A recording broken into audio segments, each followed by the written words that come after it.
destrucción en Ucrania y destrucción en las mentes de los ciudadanos del mundo, porque los misiles de desinformación continúan cayendo en ambos lados y por todos lados. Por eso es urgente preguntar para saber bien qué está pasando. He escuchado y usted ha escuchado diferentes opiniones, todas encontradas, algunas homogéneas, pero siempre confundidas. Estamos tratando de que nuestros expertos nos expliquen qué es lo que pasa en esta pila, montones de muertos, tanto de un lado como del otro.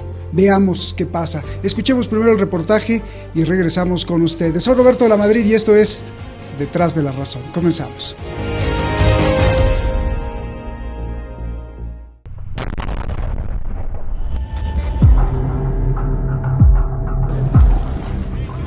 Cada día que pasa, la situación se pone peor.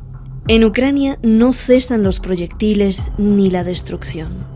Y Estados Unidos y Rusia se muestran los dientes de la advertencia letal. Por un lado, Rusia habla ya de bombas atómicas. En una entrevista inusual para CNN, el vocero de Putin dice que si el Kremlin se siente amenazado, entonces el misil nuclear.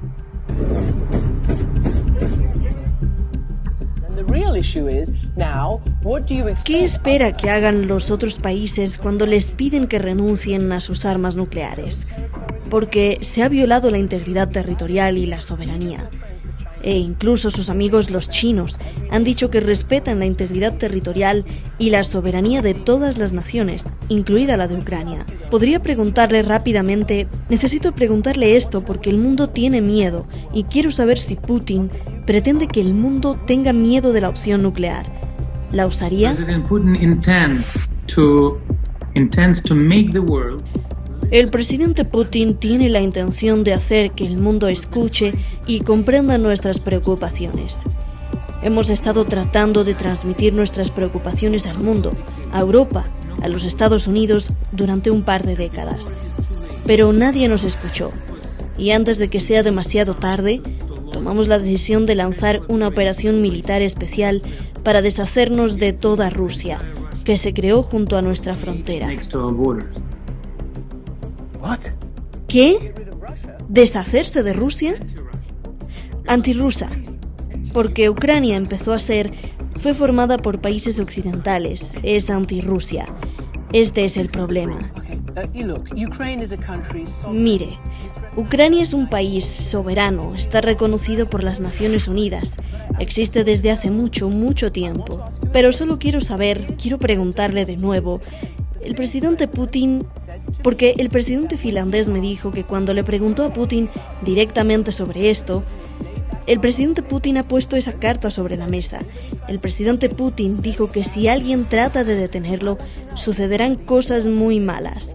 Quiero saber si está usted convencido o confía en que su jefe no usará esa opción. Tenemos un concepto de seguridad interna. Es público. Puede leer todas las razones para el uso de las armas nucleares. Si es una amenaza existencial para nuestro país, entonces puede usarse, de acuerdo con nuestro concepto. No existen otras razones que se mencionen en el texto. Entonces, básicamente está diciendo, solo en caso de una amenaza existencial para su país. Todavía no sé si tengo una respuesta completa de usted. Y voy a suponer que el presidente Putin quiere asustar al mundo y mantener al mundo en vilo. Y en Estados Unidos, al gobierno no le bastó que el Senado aprobara la designación de criminal para Putin, sino que ahora el mismo presidente Biden, en público, lo confirma y afirma. Putin es un criminal de guerra. Señor presidente, después de todo lo que hemos visto, ¿está listo para nombrar a Putin como criminal de guerra? No. Me preguntó si nombraría... ¿Es Putin un criminal de guerra, señor? Oh, creo que es un criminal de guerra. Rusia sopesa cortar todo con Estados Unidos. Biden quiere la unión de las potencias contra Rusia. Las placas tectónicas están en movimiento.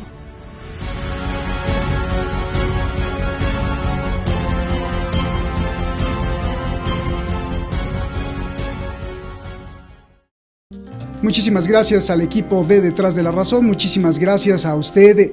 Usted sabe que la semana pasada fuimos sacados del aire, otra vez castigados por las redes sociales porque nos portamos mal, así como si estuviéramos en el colegio, pero es peor porque finalmente nosotros les argumentamos que si Galileo Galilei estuviera en sus manos, sería mandado por ellos mismos a la hoguera, porque nos dijeron claramente en las redes sociales: usted tiene que respetar las decisiones de su gobierno local y de las instituciones mundiales. Si las cuestiona, usted queda fuera del aire y la próxima vez le quitamos y lo sancionamos más duro. Así nos contestaron y así estamos viviendo. Vamos directamente con nuestros invitados.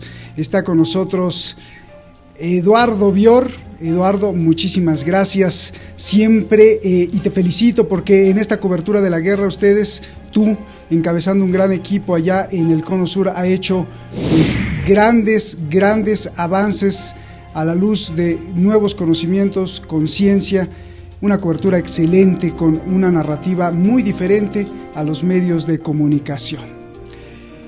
Jorge Luis Santa Cruz, te recibo con mucho gusto. También estará presente con nosotros, se unirá con nosotros, sí, me estaban diciendo. Y bueno, esperemos que salga esto tripartito. Y también está con nosotros allá en Europa Adrián Celaya, director de CAI Center, también con una cobertura magnífica desde su trinchera en sus medios, pues haciendo todo lo posible para que usted esté bien informado. Consulte CAI Center, siempre es una referencia muy importante, no a nivel local, sino mundial. De hecho, le confieso que Adrián ha sido un referente grande para los expertos de Bruselas. Imagínese usted, siempre lo han consultado a él. Y bueno, lo que nos diga Adrián también es muy importante entenderlo, comprenderlo, y le invito a usted a ver este programa una y otra vez, siempre con un cafecito, se sienta y lo repite. Así a veces entre amigos y un servidor lo hacemos, lo repetimos porque hay mucho conocimiento y merece la pena reflexionarlo, detenerlo, pausarlo. Gracias, Adrián. Pues comienzo contigo. A ver, ¿cuánta destrucción más vamos a ver o tenemos que ver para que esto acabe? ¿Cuánta muerte más? ¿Ya va a acabar o continuará la destrucción? Danos tu lectura, por favor, Adrián. Bueno, vamos a ver, esto si lo analizamos por un lado desde la perspectiva de las negociaciones en curso entre los gobiernos de Ucrania y de Rusia, no parece que haya avances significativos. Desde el punto de vista de la evolución del contexto bélico, digamos que bueno, el ejército ruso y las milicias del Donbass, etcétera, bueno, se han hecho ya prácticamente con el control fundamental de la zona, de ese cinturón industrial que rodea todo el este de Ucrania, y presumiblemente esas evidentemente son las zonas industriales en las que es más difícil el avance. Presumiblemente el avance desde un punto de vista territorial, que seguramente no es lo importante en este caso, será más rápido a partir de aquí a 1 o 2 semanas, ¿no? Bueno, de cualquier forma, no es eso tampoco, no es la cuestión definitiva. Da la sensación de que desde el punto de vista del gobierno de Kiev hay una voluntad o propia o inducida probablemente desde la OTAN, porque clarísimamente el objetivo de la OTAN o de Estados Unidos es generar el mayor desgaste para Rusia, ¿no? Entonces, que se prolongue la guerra lo más posible, que haya el máximo número de víctimas civiles, etcétera, y esa parece que es la estrategia en la que está inducida, a la que está inducido el gobierno de Ucrania, y lamentablemente ese es el contexto en el que está la contienda y que continuará pues seguramente hasta que esté muy avanzado digamos, el enfrentamiento bélico, ¿no?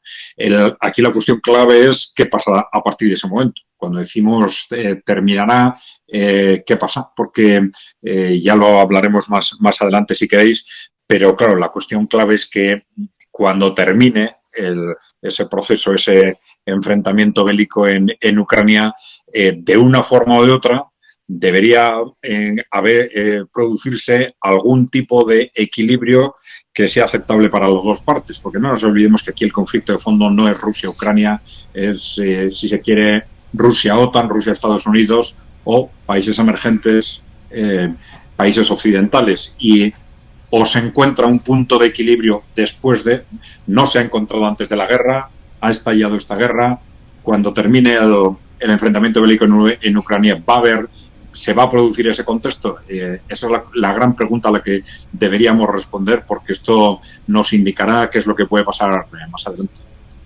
Gracias, Adrián. Antes de entrar con Eduardo, solo una pregunta, Adrián, antes de irnos más hacia a lo macro, a lo más importante para entender todo esto, pero una pregunta que muchos nos estamos haciendo, incluido yo, ¿es necesaria ver tanta destrucción para lograr los objetivos?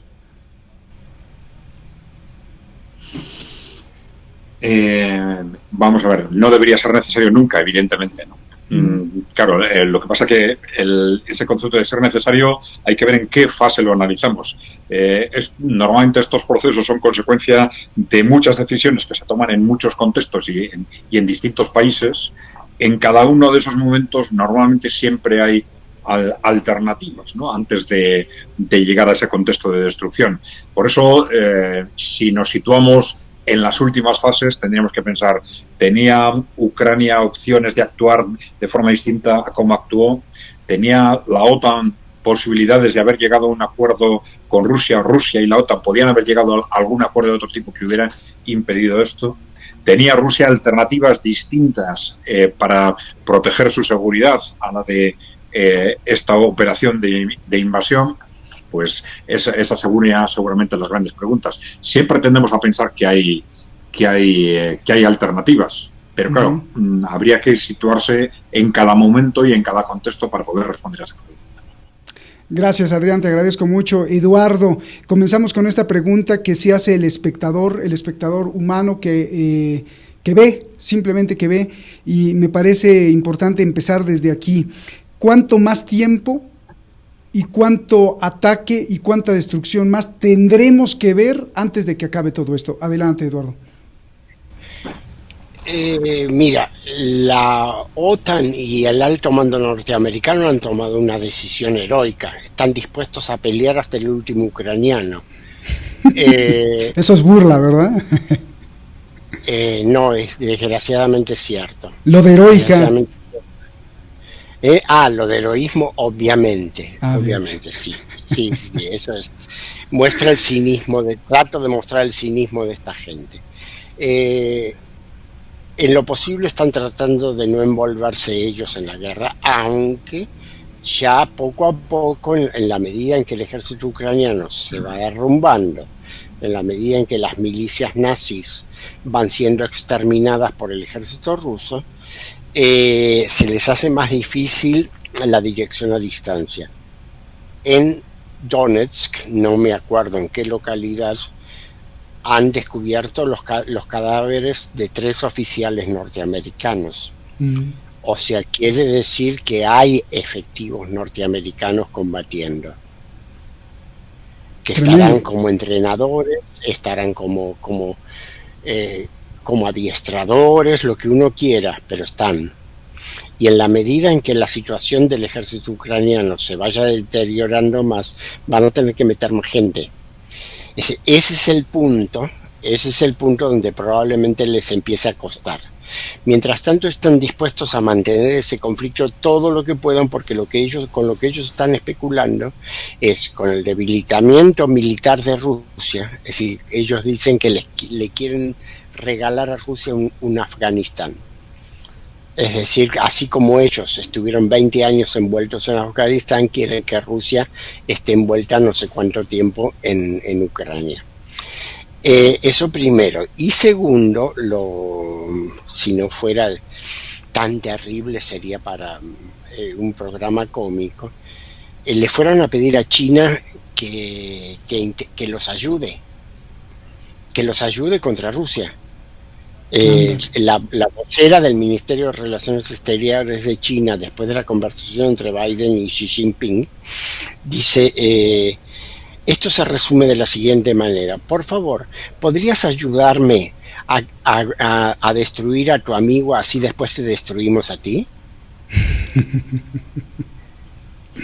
Esa es, digamos, están utilizando, los Estados Unidos está utilizando la antiquísima estrategia de Henry Kissinger del principio de los años 70, cuando Estados Unidos reconoció a la República Popular China, en aquel momento dirigida por Mao Zedong, para aislar a la Unión Soviética. Y eso les dio efecto. La Unión Soviética quedó aislada y a la larga los Estados Unidos logró vencerla. Pero es que no se han dado cuenta, primero, de que Rusia y China han aprendido de la historia. Segundo, que han aprendido las teorías geopolíticas anglosajonas, que hablan del conflicto central de la humanidad entre la masa continental euroasiática y las potencias marítimas que las rodean, y cómo esa lucha se decide en la periferia, y Ucrania pertenece a esa periferia. Así, hace mucho tiempo que hay planes, ya desde el siglo XIX, que hay planes para debilitar a Rusia desde Ucrania. Ahora los han puesto en práctica. Lo que pasa es que Rusia y China ya estudiaron todo eso y lo tienen previsto. Entonces, no solamente hay un sólido bloque militar, político y militar, sino también un sólido bloque económico que se va agrandando. Precisamente en una conversación que tuvimos hace un par de horas en una radio de Buenos Aires con el amigo y colega Adrián Zelaya, de lo que él nos enseñaba, que lo va a explicar mucho mejor que yo, es que en este momento para la élite corporativa que dirige Occidente priman los objetivos militares sobre los objetivos económicos. Es decir, ellos no tienen en este momento problemas en destruir la economía mundial. De hecho, se han cortado las cadenas de suministro y es muy probable que se corten las cadenas crediticias, con tal de avanzar en su objetivo militar. Pero creo que él lo va a explicar mucho mejor que yo, obviamente, porque él es el autor de la idea. Pero efectivamente estamos en una situación estamos confrontados con una estrategia bélica ubicua. Después que el conflicto de Ucrania va a terminar. Yo no sé cuándo, pero va a terminar. No creo que dure demasiado, porque si bien la estrategia militar de avance del ejército ruso es lenta y progresiva porque no quieren dar batalla en las ciudades, dentro de las ciudades van a hacer un trabajo con fuerzas especiales, sobre todo para derrotar a las unidades nazis que están atrincheradas en barrios civiles, pero por lo pronto ya prácticamente está cerrado el anillo de toda Ucrania oriental hasta el río Dnieper. Oye, ¿cuánto más puedes? Eduardo, ¿qué le contestamos a mucha gente preocupada, no experta, que ve las imágenes y que son imágenes reales de edificio y otro edificio y otro edificio, zonas residenciales destruidas en Ucrania, y se preguntan, como yo también me pregunto, ¿es necesaria tanta destrucción? Mira, lo primero que le tengo que decir al espectador atento, aunque no esté muy informado, mire también otras redes. Es decir, porque va a haber otros edificios destruidos y va a haber otras y va a haber también las masacres que hacen las milicias nazis. O sea, hay que mirar las distintas campanas. Eso es lo primero. Lo que le podemos decir es que esta guerra dura hace ya 8 años y recién nos venimos a desayunar con ella hace un mes. Claro. Es decir, 14.000 muertos. que desde hace 8 años las regiones orientales de Ucrania están siendo constantemente bombardeadas por el ejército ucraniano y por las milicias nazis, y son nazis. Otro tema que valdría la pena que conversemos es qué va a pasar con tanto nazi con experiencia militar después que termine esta guerra, a dónde los van a mandar. Eso es un tema que me preocupa crecientemente. Vamos a tener un terrorismo dando vuelta por el mundo, que apadrinado por la OTAN, pero del que nadie se va a hacer cargo. Tenemos esa guerra que vino durando en el este desde hace 8 años.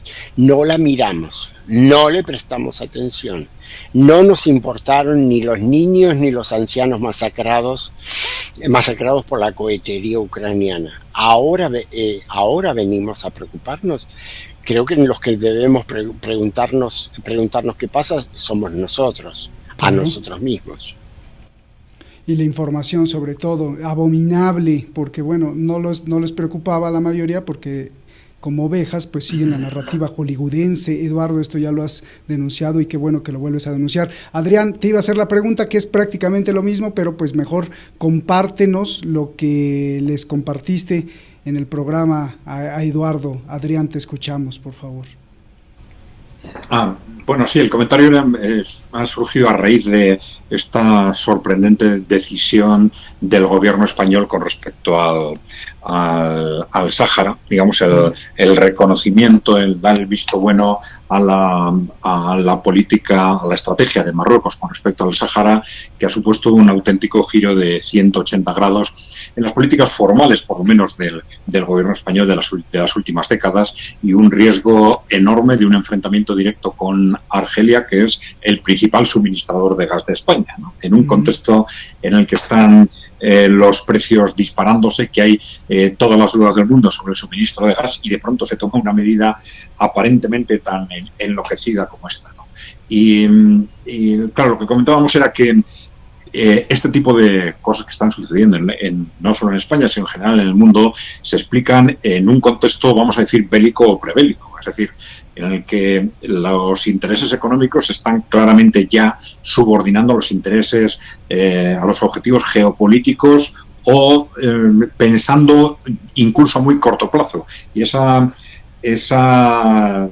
digamos, brevedad de los plazos en los que se está trabajando a la hora de tomar estas decisiones nos indica que muy probablemente están pensando en un posible contexto bélico. Es decir, está muy claro que durante estos meses pensábamos que el mundo iba a evolucionar progresivamente desde un contexto unipolar hegemonizado por Estados Unidos hacia un contexto multipolar, pero lo que está pasando estos meses es otra cosa, es un contexto claramente bipolar, es decir, el mundo se está dividiendo muy rápidamente en dos, Estados Unidos con una Europa que en lugar de constituirse como un polo autónomo, al revés, se pega mucho más a Washington, y el resto del mundo, países emergentes y lo fundamental de los países en desarrollo, que se sitúan al otro lado de la línea. Y vamos a ver, hay algunos países que tienen la decisión pendiente, pero esto lo vamos a ver rápidamente durante los próximos meses, porque esto claramente, desde luego, el enfrentamiento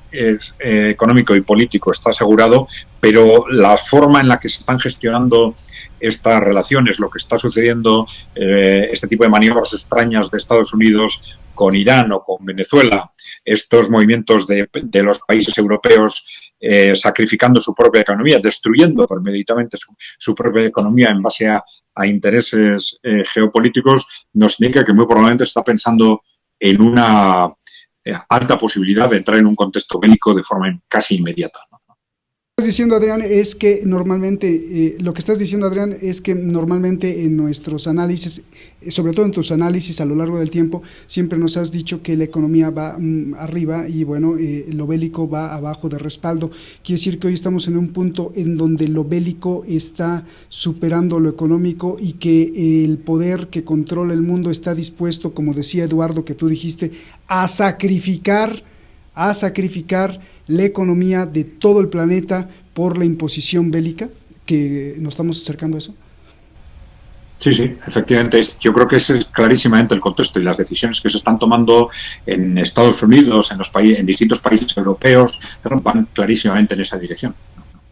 Entonces ahora la pregunta es, ¿qué sigue? Porque, bueno, hay abuelitas nerviosas que están quitándose de los ahorros y comprando oro, hay otros que al revés, hay gente muy preocupada, no solo en España, Adrián, que los precios de los hidrocarburos, la luz, la electricidad, el día a día de un empleado, pues le cuesta cada vez más porque están subiendo, pero si no en todo el planeta hay esa preocupación de que suban las cosas, suban los productos, la carestía de cuestiones alimentarias que sigue. ¿Cuál es la repercusión que tú ves a corto plazo y también a largo plazo? Sí, bueno, está claro que ya antes de esta crisis, vamos a decir, geopolítica, ya íbamos hacia un contexto a la vez de inflación y de recesión, porque el modelo de desarrollo basado en el sobreendeudamiento de Occidente había llegado ya al límite. Los bancos centrales estaban ya en un callejón sin salida, que sabían que les iba a resultar casi imposible optar entre inflación y recesión, porque hicieran lo que hicieran, se iban a producir las dos cosas, ¿no? Pero si ese contexto era así de difícil, de pronto tenemos el estallido de Ucrania y esto clarísimamente va a hacer estallar el conjunto de la situación. Evidentemente sí vamos a ir a un contexto de mayor inflación. Esa mayor inflación en parte se puede compensar por la recesión. Cuando hay una recesión económica, eso tira tensión a la baja la inflación. Entonces nos vamos a encontrar con las dos cosas. Vamos a tener desempleo, vamos a tener cierres de empresas y vamos a tener inflación. Desde un punto de vista de lo que tienen que hacer las economías individuales o las empresas ante una situación de este tipo, es difícil dar recetas generales porque cada caso es distinto. Pero tú has mencionado la compra de oro, por ejemplo, para, no de forma masiva, pero sí para dar cobertura a una parte de las disponibilidades de las personas que puedan o de las empresas. Es, por ejemplo, una apuesta muy razonable en momentos de altísima incertidumbre como este momento en el que estamos. Pero está claro que el conjunto de los países de Occidente están dando por supuesto que esa crisis viene y están tomando medidas que no apuntan de forma decidida a evitar que esa crisis se produzca, sino al contrario, en la medida en que entiendan que es necesario para apuntalar posiciones políticas, geopolíticas o incluso militares cara a este contexto, toman medidas en sacrificio de la situación económica. Tampoco hay que descartar que el posicionamiento de algunas de las élites occidentales pues no vea del todo mal ese contexto, sino recordamos lo que sucedió con el contexto de la pandemia. Es decir, estalla la crisis económica derivada de la pandemia y a los 3 meses nos sale el Foro Económico Mundial con el proyecto Gran Reinicio diciéndonos que la pandemia COVID es una oportunidad histórica para dar por finiquitado un modelo económico que ya no funciona, el modelo neoliberal, y poner en marcha un nuevo modelo económico. ¿Por qué? Pues porque se suponía que la pandemia les iba a permitir tomar una serie de medidas que en otro contexto serían muy difíciles de tomar. Esto es lo que pasa en los contextos de crisis. Ya hemos visto desde el primer día, esto ha pasado en España y en otros países europeos, ya desde el primer día después del inicio de la guerra en Ucrania, ya los gobiernos han empezado a justificar una inflación que ya existía en base al contexto bélico, cuando respondía a causas anteriores. Pero esto va a ser general y es muy posible que esto les permita dar un cerrojazo, ese cerrojazo que querían haber empezado hace 2 años con la pandemia, pero parece que no ha sido suficiente, que lo intenten dar ahora con ese criterio de que la guerra o el contexto bélico lo puede justificar todo. Bien, Eduardo, voy contigo, pero quería hacer este apunte. Yo recuerdo perfectamente, Adrián, te entrevisté a ti, Adrián, y a Francisco Javier Martínez en el 2020, cuando se dio la información de la pandemia, y tú, Adrián, dijiste, va a haber un desempleo terrible, y fíjate, sucedió el desempleo, así que pues eso no lo olvido. Y solo para afinar y cerrar este punto, Adrián, todos estos movimientos raros que tú estás denunciando, como el movimiento de España y algunos otros movimientos de la OTAN, para promover un poco o ir hacia el contexto bélico, es un mensaje hacia Rusia, como para decir, mira lo que te estamos preparando, o definitivamente es una decisión que están preparando para que haya verdaderamente un ataque mayor.